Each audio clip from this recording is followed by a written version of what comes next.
नमस्कार दोस्तों, जय हिंद। मैं आज लेकर के हाजिर हूँ भौतिक विज्ञान का ये टॉपिक। हमने कूलाम तक डिस्कस कर लिया था, कूलाम के नियम तक डिस्कस किया गया था, उसका सदिश फॉर्म, परावैद्युतांक, यह सब हमने पढ़ लिया था। ये हमारे पीछे वाली वीडियो में मिल जाएगा आपके पास में। अगर आप चैनल में नए हैं तो चैनल को सब्सक्राइब कर दीजिए, वीडियो को लाइक कर दीजिए, वीडियो को शेयर कर दीजिए, ठीक है, जिससे और लोग भी जुड़े और ज्यादा ये आगे बढ़ता रहे। अध्यारोपण का सिद्धांत क्या है? अध्यारोपण का सिद्धांत ये कहता है कि मान लेते हैं, एग्जांपल लेके समझाते हैं, उसके बाद समझे। मान लेते हैं हमारे पास एक आवेश रखा हुआ, ठीक है, ये आवेश रखा हुआ है। एक आवेश यहां पास रखा हुआ है, एक आवेश यहां पास रखा हुआ है, एक आवेश यहां पास रखा हुआ है। तीन आवेश रखे हुए हैं इस आवेश के चारों तरफ। अब समझिएगा, इन दोनों आवेशों को भूल जाओ। ये आवेश इस पर बल लगाएगा, ठीक है, ये आवेश इस पर बल लगाएगा, दोनों के बीच की दूरी कुछ ना कुछ है। ये आवेश इस पर, दो सब धनात्मक आवेश है, ये आवेश इस पर बल लगाएगा, ये जो बल का अनुभव इधर करेगा F1, ठीक है। अब ये आवेश इस पर बल लगाएगा,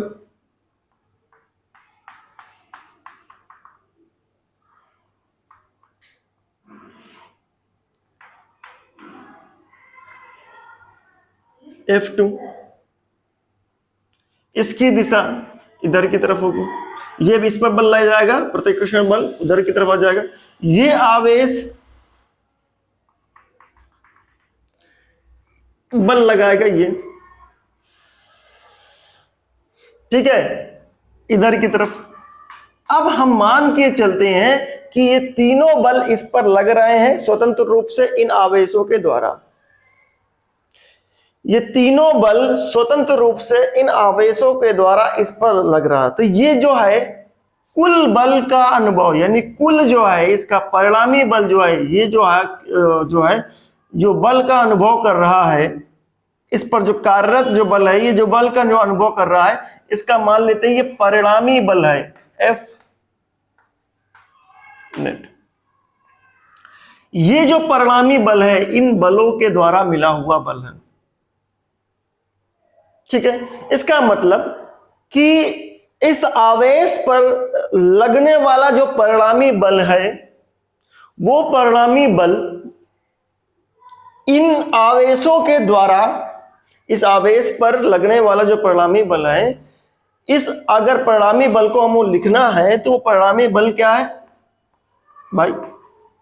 F नेट बराबर आवेश 1 के द्वारा, आवेश 2 के द्वारा और आवेश 3 के द्वारा जो स्वतंत्र रूप से बल लग रहे हैं, उनके सदिश रूप को अगर योग कर दें, उनके सदिश रूप का अगर योग कर दें, तो उनके सदिश रूप का जो योग, स्वतंत्र रूप से लगने वाले जो बल है, कूलाम बल है, उन कूलाम बल का सदिश रूप से योग परिणामी बल कहलाता है आवेश पर। और इसी को कहते हैं अध्यारोपण का सिद्धांत। क्या कहते हैं? अध्यारोपण का सिद्धांत, ठीक है। जब तक मैं लिख रहा हूं आप जी लाइक कर दीजिए, सब्सक्राइब कर दीजिए। चलिए दोस्तों, ठीक है, ये हमारे पास दिया गया है अध्यारोपण सिद्धांत, जो हमने आपको समझाया है कि इस पर जो कार्यरत बल परिणामी बल होगा, ये जो परिणामी बल का अनुभव करेगा, वो बल क्या होगा? इनके स्वतंत्र रूप से लगने वाले बल के सदिश योग के बराबर होगा। इनके स्वतंत्र रूप से लगने वाले बल के सदिश योग के बराबर होगा, ठीक है, समझिएगा। क्या है अध्यारोपण का सिद्धांत? अध्यारोपण के सिद्धांत के अनुसार किसी आवेश पर कार्यरत परिणामी विद्युत बल अन्य आवेशों के द्वारा स्वतंत्र रूप से इस आवेश पर, इस पर लगने वाले कूलाम बलों के सदिश योग के बराबर होता है। फिर से आप देख लीजिएगा, अध्यारोपण के सिद्धांत के अनुसार क्या है? किसी आवेश पर, यानी जो आवेश पर है, कार्यरत परिणामी विद्युत बल अन्य आवेशों के द्वारा स्वतंत्र रूप से,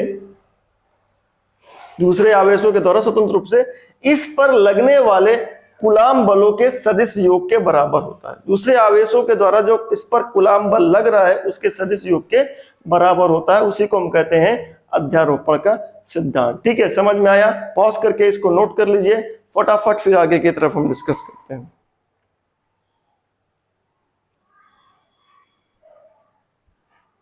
चलिए दोस्तों, ये हम आगे डिस्कस कर रहे हैं। ठीक है, हमने अध्यारोपण का सिद्धांत डिस्कस कर लिया बलों पर। ठीक है, विद्युत क्षेत्र क्या हमारे पास में, सपोज दैट ये हमारे पास में ये एक आवेश क्यू रखा हुआ है।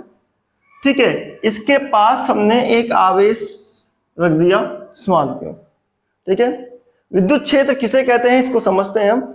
ये हमने एक कैपिटल क्यू आवेश रखा और इसी के पास ये हमने स्मॉल क्यू आवेश रख दिया। ये जो आवेश है ये बल का अनुभव करेगा। कैसा बल का? आकर्षण बल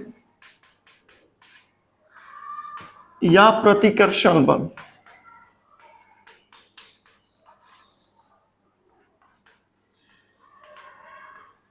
ठीक है, तो ये आकर्षण बल या प्रतिकर्षण बल का अनुभव करेगा इसके द्वारा।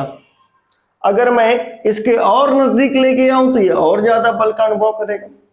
तो इसके चारों तरफ कहीं भी रखोगे इस आवेश को तो ये आवेश आकर्षण या प्रतिकर्षण बल का अनुभव करेगा। तो जो आवेश किसी के क्षेत्र में, ठीक है, जो आवेश किसी के क्षेत्र में आकर्षण या प्रतिकर्षण बल का अनुभव करता है तो उस क्षेत्र को हम कहते हैं वैद्युत क्षेत्र। जो आवेश किसी आवेश के क्षेत्र में वैद्युत बल अनुभव करता है, वैद्युत बल अनुभव करता है। ठीक है, किसी के क्षेत्र में किसी आवेश के चारों तरफ जो क्षेत्र होता है उसमें कोई दूसरा आवेश जो है वैद्युत बल जैसे आकर्षण बल या प्रतिकर्षण बल का जो अनुभव करता है तो उसी को हम कहते हैं वैद्युत क्षेत्र। उसी क्षेत्र को कहते हैं हम वैद्युत क्षेत्र। जिस क्षेत्र में, जिस आवेश के क्षेत्र में किसी दूसरे आवेश द्वारा वैद्युत बल या आपके पास में अनुभव किया जाता है तो उसी को हम कहते हैं वैद्युत क्षेत्र कहते हैं। ठीक है, इसको डिफिनेशन लिखते हैं। कंसेप्ट मैंने समझा दिया आपके पास में, तो डिफिनेशन लिखते हैं आपके पास में।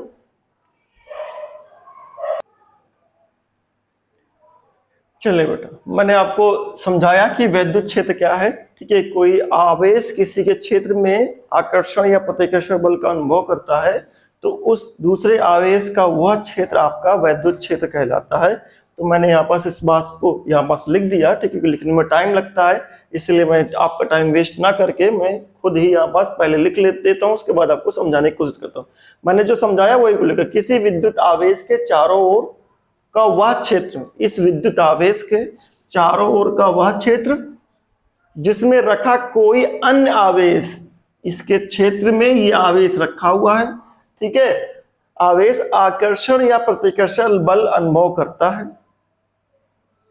ठीक है, कोई आवेश किसी के क्षेत्र में आकर्षण या प्रतिकर्षण बल अनुभव करता है तो वैद्युत क्षेत्र कहलाता है। ठीक है, इसको हम फार्मूले में E = F/Q या फिर F = EQ रिप्रेजेंट कर सकते हैं हम। ठीक है, तो विद्युत क्षेत्र की जो तीव्रता है वो कैसे हम पता लगाएंगे कि भैया वो कितना वैद्युत क्षेत्र वहां पास है। तो जो धनात्मक आवेश होता है, इकाई धनात्मक आवेश यानी 1 कूलम जो आवेश है उसे हम Q0 से प्रदर्शित करते हैं। ठीक है, Q0 से प्रदर्शित करते हैं। ठीक है, विद्युत क्षेत्र की तीव्रता इकाई धन आवेश दैट इज Q0 पर कार्यरत बल के परिमाण द्वारा मापी जाती है। किसी बिंदु पर क्षेत्र पर कोई वैद्युत क्षेत्र जो है कितना है, वो वैद्युत क्षेत्र कैसे मापा जाएगा, तो उस पर रखे धनात्मक इकाई आवेश पर जो बल लगेगा उतना ही बल वैद्युत क्षेत्र कहलाएगा आपके पास में। ठीक है, आई होप आपको समझ में आया होगा बेटा। ठीक है, इस तरीके से आप इसको पॉज करिए, फिर मैं लिखता हूं। अब वैद्युत बल, वैद्युत क्षेत्र की दिशा क्या है? ठीक है, वैद्युत क्षेत्र की दिशा जो है, वैद्युत क्षेत्र एक सदिश राशि है। वैद्युत क्षेत्र जो है एक सदिश राशि है। ठीक है, वैद्युत क्षेत्र की दिशा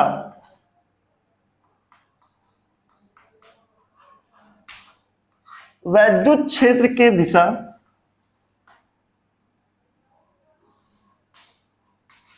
की जो दिशा होती है, वैद्युत क्षेत्र की दिशा जो है वो क्या है, वैद्युत क्षेत्र की दिशा जो है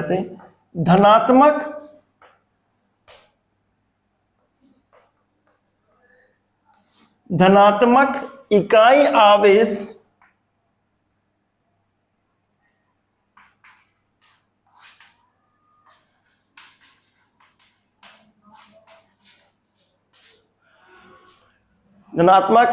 आवेश पर इसके द्वारा, यानी जो क्षेत्र होगा इसके द्वारा आरोपित बल के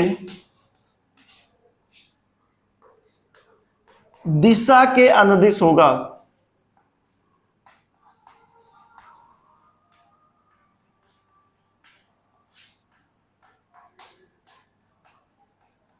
ठीक है, वैद्युत क्षेत्र की जो दिशा होगी वो किसी आवेश पर, यानी इकाई आवेश पर या किसी धनात्मक आवेश पर जो बल लग रहा होगा उस बल की दिशा के अनुदिश होगा। ठीक है, अब धनात्मक आवेश से देखा जाए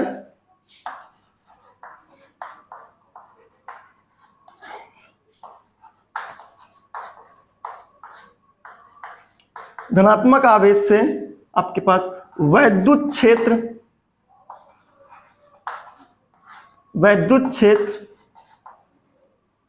की दिशा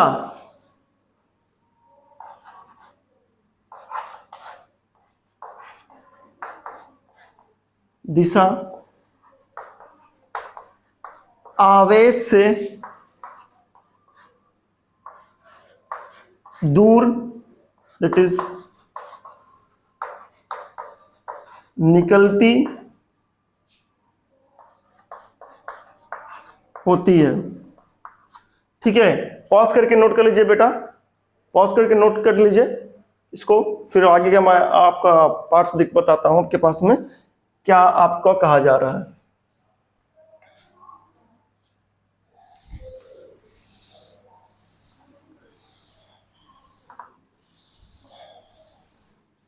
चलिए, ये हमको जो मिला है उसके बारे में बात करते हैं।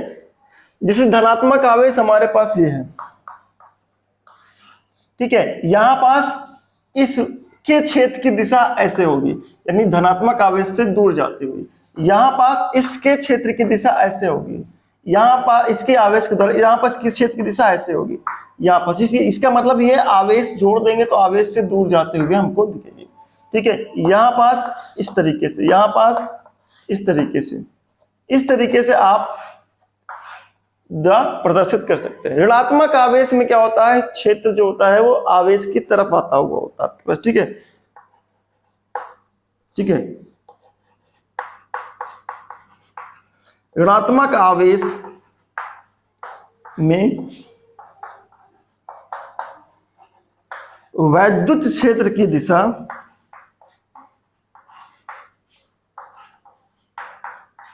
आवेश की ओर होती है। ऋणात्मक आवेश की ओर होती है बेटा। ठीक है, इस तरीके से हमारा ये वैद्युत क्षेत्र का टॉपिक जो है वो फिनिश हुआ आपके पास में। अब आगे की तरफ हम बात करते हैं कि एक से ज्यादा आवेश लगा हुआ है तो किसी दूसरे आवेश पर कैसा वैद्युत क्षेत्र होगा। पॉज करके नोट करिए बेटा।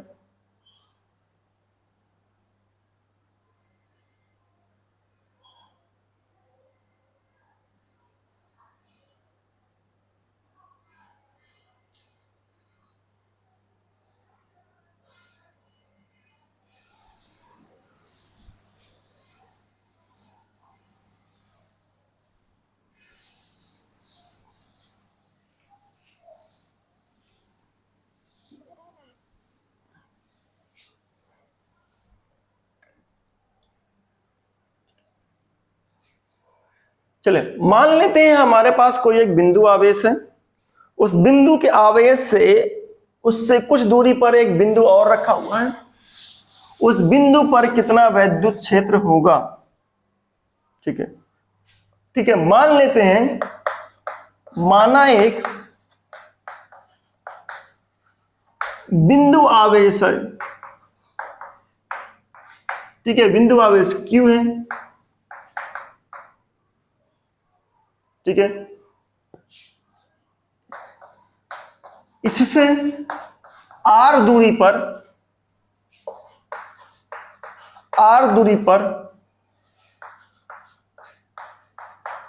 एक इकाई आवेश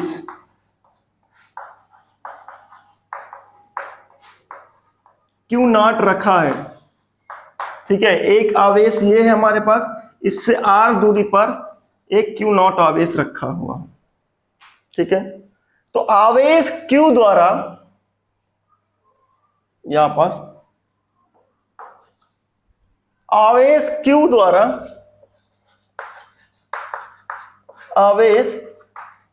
द्वारा P पर वैद्युत क्षेत्र कितना होगा, वैद्युत क्षेत्र E। तो E की वैल्यू आप जानते हैं, E बराबर होता है F अपान Q। Q जो आपके पास आवेश बल अनुभव कर रहा है वो। ठीक है, इसके द्वारा हमें वैद्युत क्षेत्र निकालना है, तो ये जो बल अनुभव करेगा वही वैद्युत क्षेत्र कहलाएगा। तो कितना बल अनुभव करेगा, F अपान Q0।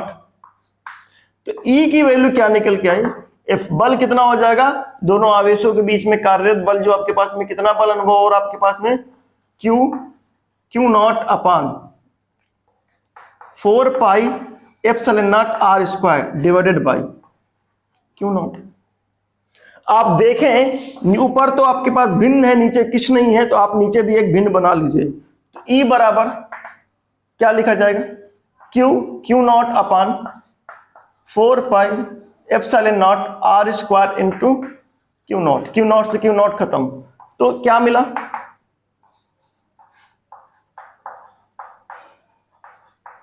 ये हमें वैद्युत क्षेत्र की तीव्रता मिल गई कि वैद्युत क्षेत्र किसी बिंदु पर कितना होगा, उसका परिमाण मिल गया। ये है उसका परिमाण।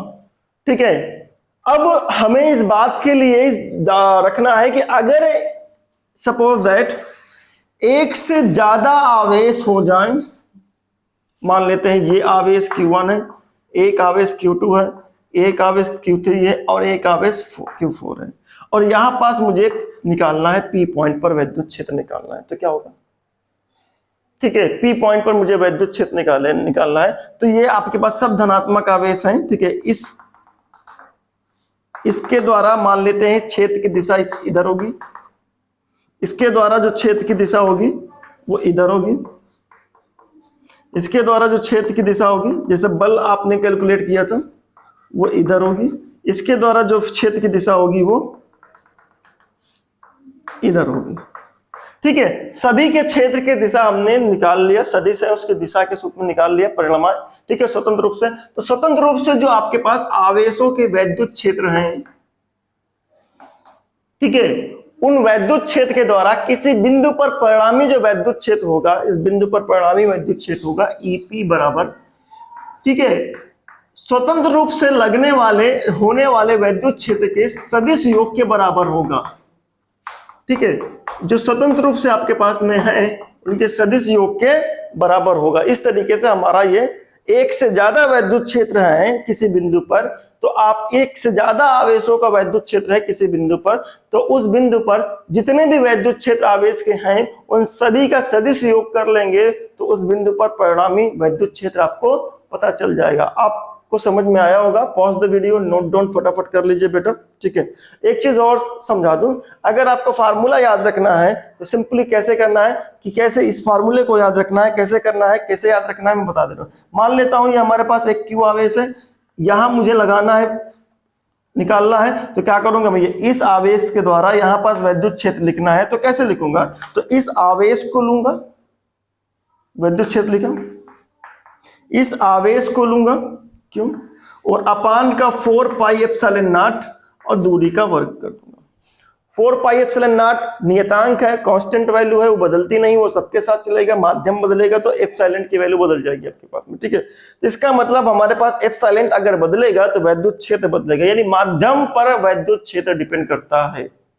माध्यम अगर बदला नहीं तो वैद्युत क्षेत्र, देखिए माध्यम का व्युत्क्रमानुपाती संबंध है, अगर माध्यम बदला तो वैद्युत क्षेत्र क्या हो जाएगा, घटना शुरू हो जाएगा, कम होना शुरू हो जाएगा, ठीक है। तो उस आपके पास मैं कह सकता हूं कि माध्यम जो है कम होना शुरू हुआ, माध्यम कम होना शुरू हुआ तो वैद्युत क्षेत्र जो होगा बढ़ना शुरू हो जाएगा। लेकिन माध्यम किसी का परावैद्युतांक जो होता है, या कह लें हम किसी माध्यम का वैद्युतशीलता जो होती है वो हमेशा निर्वात से ज्यादा ही होती है आपके पास में, ठीक है। निर्वात से ज्यादा होती है। एप्सिलॉन नॉट जो आपके पास वैल्यू आएगी, परावैद्युतांक वैल्यू जो आपके पास में हमेशा निर्वात से 1 होती है, निर्वात की 1 होती है और निर्वात से ज्यादा होती है किसी दूसरे माध्यम की। इस वजह से हमारे पास ये वैद्युत क्षेत्र आएगा, जैसे माध्यम दूसरे माध्यम में लेके जाओगे तो वैद्युत क्षेत्र कम होना शुरू हो जाएगा, ठीक है। पॉज करिए वीडियो को, फिर हम आगे की तरफ डिस्कस करते हैं, समय रहा तो।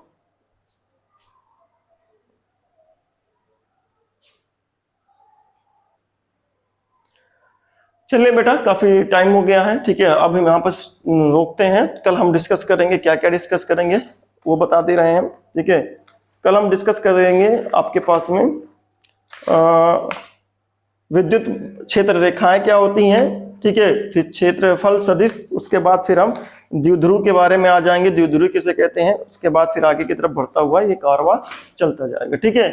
इसी तरीके से आप बने रहिए, लाइक करिए, सब्सक्राइब करिए और शेयर करिए बेटा, ठीक है। हम आगे इसी तरीके से आपका सिलेबस कंप्लीट करते हुए चले जाएंगे, ठीक है। न्यूमेरिकल भी कराएंगे, ठीक है। आपको डेली 3-4 न्यूमेरिकल आपको मिलेंगे, 3 न्यूमेरिकल तो डेली मिलेंगे ही मिलेंगे आपके पास, ध्यान रखिएगा इस बात को, ठीक है। धन्यवाद।